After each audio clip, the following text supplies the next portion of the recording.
Assalamualaikum warahmatullahi wabarakatuh. Kembali bersama saya di channel Kang Ayam TV. Beberapa teman saya bertanya ke saya, bisa mungkin nggak tebar ayam dalam populasi yang padat atau sangat padat dalam kandang yang kecil dengan jumlah ayam yang banyak.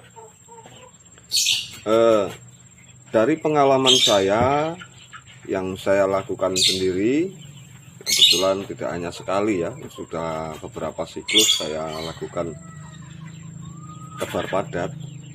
Jawab saya bisa, tetapi tetapinya ini sangat berat dan harus dipenuhi ya syarat-syaratnya. Silakan di subscribe dulu buat yang belum subscribe. Oke, nanti kita bahas satu persatu apa saja syarat yang harus dipenuhi untuk bisa tebar ayam dalam populasi yang padat. Nah, ini adalah salah satu kandang saya yang jumlah ayamnya ekstra padat ya, ekstra padat. Ini dalam sekatan lebarnya ini 1,25 meter, terus panjangnya ini tidak sampai 2 meter. Ini isinya 100 ekor ayam ya. Ini kebetulan yang ini udah usia 1 bulan. Isinya 100 ekor. Padat sekali sampai uyel-uyelan seperti itu.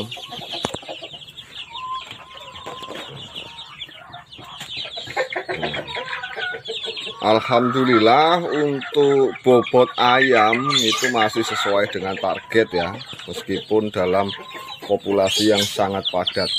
Nah, ini bukti nyata ya, saya nggak ngapusi nih. Saya benar-benar apa yang saya lakukan, apa yang saya terapkan ini nyatanya bisa, dan hasilnya juga tidak berbeda dengan jumlah populasi yang semestinya ya.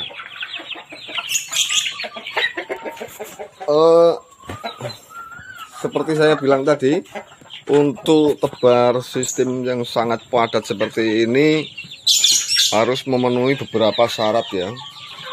Dan ini harus ekstra hati-hati, ekstra perhatian, ekstra perawatan. Minimal dalam 1 hari rekan-rekan harus kontrol ayam setidaknya 2 kali. Nah, kalau bisa 3 kali, pagi, siang, sore ayam dikontrol kondisinya seperti apa di kandang. Nah, agar setiap ada permasalahan segera bisa ditangani dengan cepat. Baik, akan saya bahas satu-satu apa yang harus dilakukan untuk tebar bibit dengan populasi yang sangat padat. Yang pertama, kandangnya harus memenuhi syarat. Tidak perlu bagus, tidak perlu mewah, tidak perlu mahal kalau kandangnya. Yang penting satu, sirkulasi udara terjamin baik. Udara keluar masuk sangat baik ya, sirkulasi udara. Kemudian atap dari lantai ke atap itu tinggi, minimal 2,5 meter, dan atap terbuat dari bahan yang bisa menangkal panas ya. Ini saya pakai genteng ini. Terus yang kedua, alasnya, alas kandang dari sekam. Alas kandang dari sekam, karena jumlah populasinya yang padat, tentu saja kotoran yang dihasilkan setiap harinya juga banyak ya. Nah, ini dalam beberapa hari pasti kotoran tuh udah numpuk, udah kempel tuh kalau bahasa Jawanya. Nah, ini kalau tebar padat seperti ini, sekamnya setiap minggu saya ganti setelah usia 2 minggu ke atas. Jadi setelah usia ayam 2 minggu sampai panen, itu setiap minggu sekamnya saya ganti. Saya ambil, saya ambil, kemudian saya ganti dengan sekam yang baru. Ya. Nah, untuk sekamnya saat pemberian sekam ya, setelah diganti sekam itu kan pakai sekam baru. Nah, setelah ditabur dengan sekam yang baru itu, saya tebar juga di sekamnya itu sitron atau sitrit asid ya, seperti ini. Ini kemasan yang kecilnya. Nah, ini untuk ruangan kurang lebih 2 meter saya sebarkan ini 1 bungkus sitron atau sitrit asid atau asam sitrat. Ini untuk 1 bungkus yang segini ini berapa gram ya? Ya seginilah. Ini cukup untuk kandang ukuran kurang lebih 2 meter persegi ya. Ini cukup. Tujuannya untuk membunuh kuman, bakteri, penyakit yang ada pada sekam atau pada lantai kandang nantinya. Yang kedua, pakan. Pakan harus selalu tersedia. Jangan pernah kosongkan wadah pakan. Nggak usah khawatir nanti bengkak biaya pakan. Nggak usah khawatir nanti ayam terlalu banyak makannya. Nggak. Ayam sudah punya porsinya sendiri ya. Sudah punya porsi sesuai kebutuhannya sendiri. Jadi seberapapun habisnya secara maksimal masih tertutup oleh penambahan bobot ayam. Termasuk juga minum jangan sampai kosong. Pakan dan minum harus selalu tersedia. Karena apa? Kalau sampai telat dalam pemberian pakan, dalam populasi yang padat seperti ini rawan sekali terjadi kanibalisme atau saling mematuk, ayam agresif, saling serang. Ini mutlak ini untuk pakan ini ya. Jangan sampai kosong. Pakannya kalau saya ini untuk mencegah amoniak yang tinggi, jadi pakannya kalau saya ini saya fermentasi selama 1 malam ya. Jadi sore itu saya fermentasi, paginya baru mulai saya berikan ke ayam. Jadi untuk pakannya menggunakan pakan semi fermentasi. Atau rekan-rekan kalau tidak mau repot, cukup tambahkan probiotik ya, probiotik ke dalam minumnya seperti misalnya EM4. Nah, saya kalau malas fermentasi itu saya campur minumnya dengan EM4. 1 galon untuk ukuran 2 liter itu saya kasih 1 EM4. Tujuannya adalah untuk mencegah amoniak yang tinggi di kandang ya, karena jumlah kotoran yang dihasilkan juga sangat banyak.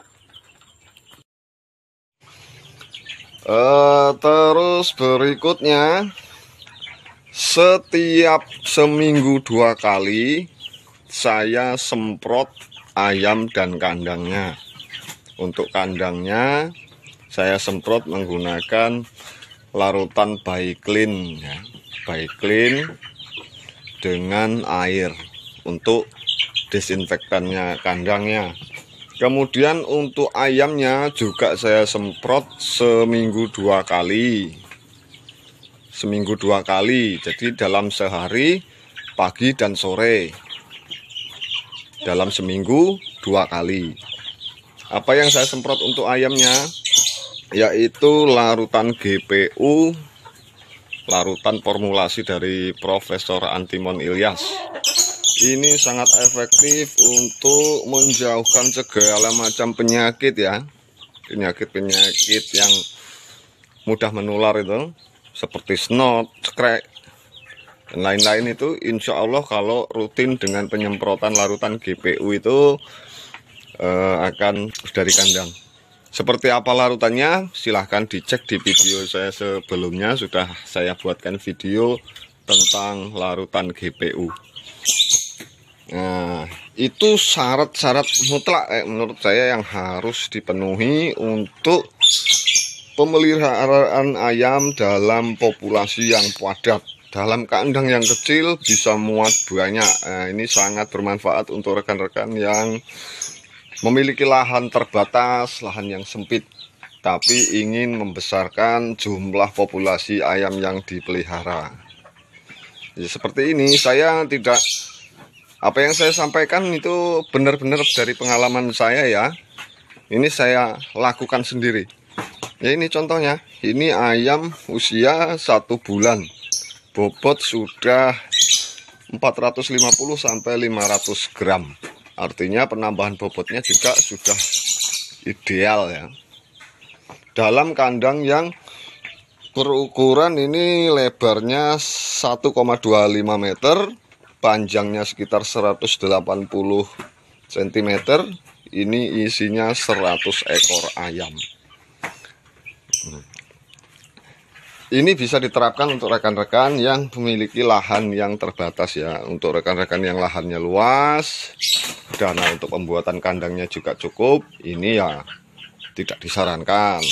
Karena yaitu tadi perawatannya harus ekstra. Terus kemudian sepertinya itu saja ya. Sepertinya itu saja sudah cukup. Intinya pakan, minum jangan sampai telat, kemudian semprot desinfektan, semprot GPU. Nah, itu sudah cukup. Kemudian untuk alasnya harus kita ganti setiap seminggu sekali setelah usia 2 minggu sampai dengan panen. Silahkan rekan-rekan yang masih ada yang ingin ditanya atau tidak, masih belum paham, silahkan tulis di komentar. Insya Allah akan segera saya respon. Demikian video saya kali ini. Buat rekan-rekan, mohon dukungannya untuk channel ini. Silahkan like dan subscribe-nya ya. Insya Allah ke depan saya akan terus bagikan pengalaman-pengalaman saya dalam beternak untuk rekan-rekan, dan insya Allah bermanfaat. Assalamualaikum warahmatullahi wabarakatuh.